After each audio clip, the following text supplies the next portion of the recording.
Hello everyone, this is Shilpa Sharma, lecturer, Human Resource Department, Simage Group of Institutions, Patna.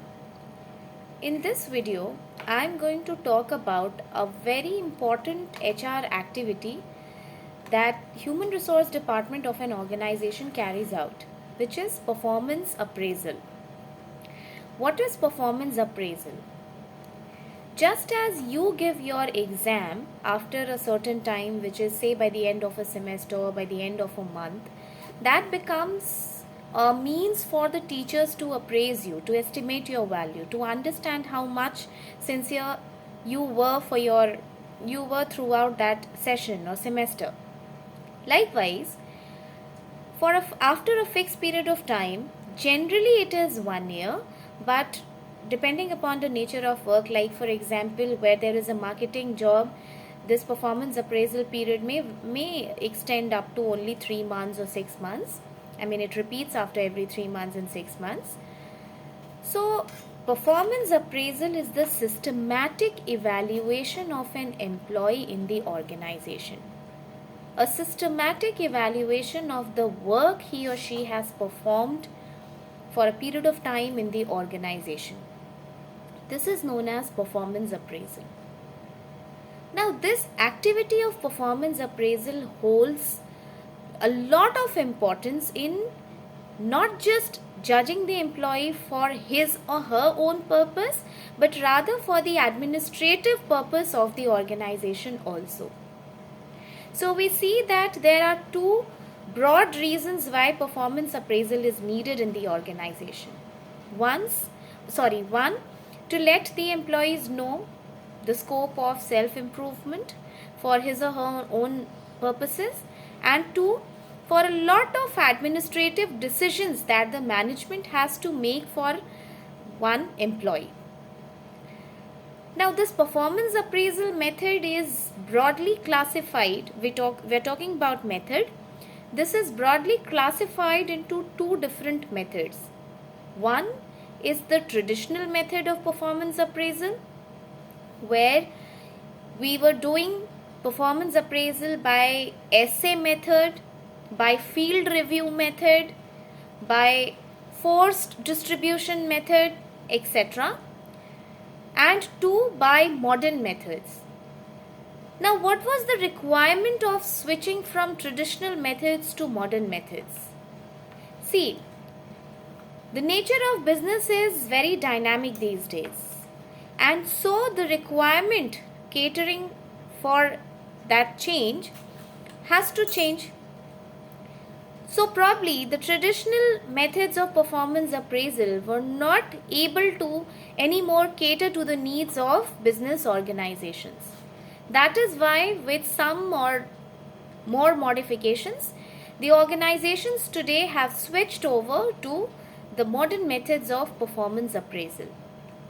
These modern methods are BARS method, behaviorally anchored rating scale, MBO method, which is management by objective method, 360-degree appraisal method, which is one of the most widely used methods in today's business organization.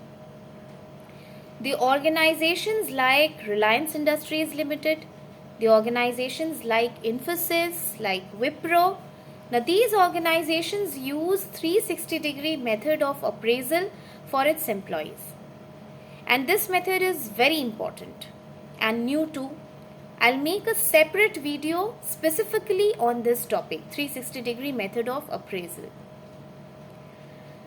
Coming back to the objectives, the purpose of performance appraisal in an organization, as we have discussed, that it serves two broad purposes. One, for the self-improvement of the employee, and two, for serving the administrative use of the organization.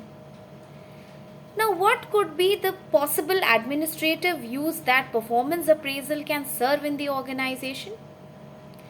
For examples, the decision on somebody's transfer, the decision on somebody's promotion, the decision on salary, remuneration, whose salary has to increase, whose salary has to remain static for more time. These decisions, along with many other decisions like bonus and incentives, the other decisions like identification of high performing individuals in the organization, which means that these are going to be the key personnel who could be put in some really important ventures in the organization, but then their identification has to be done. So, identification of high performance individuals in the organization, transfer and promotion, salary and remuneration, these factors, they serve, and this process of performance appraisal serves the decision making in these factors and many more. So I hope that by now you have understood what is performance appraisal. So it can be drawn parallel to you in your exam. For example, after a certain time, for example, you have completed 1 month and then you are appearing for an exam. It becomes a reason, it becomes a source of your judgment or appraising your performance by the teachers. Similarly, when you work in an organization, then it is a systematic evaluation of the performance of an individual in the organization. This process is known as performance appraisal, done broadly by two methods. One is traditional and the other one is modern method. I gave you the examples of traditional methods and also the examples of modern methods. I'll make a separate video laying more emphasis on the methods which are very important and currently being used by the organization in the industries. Thank you so much.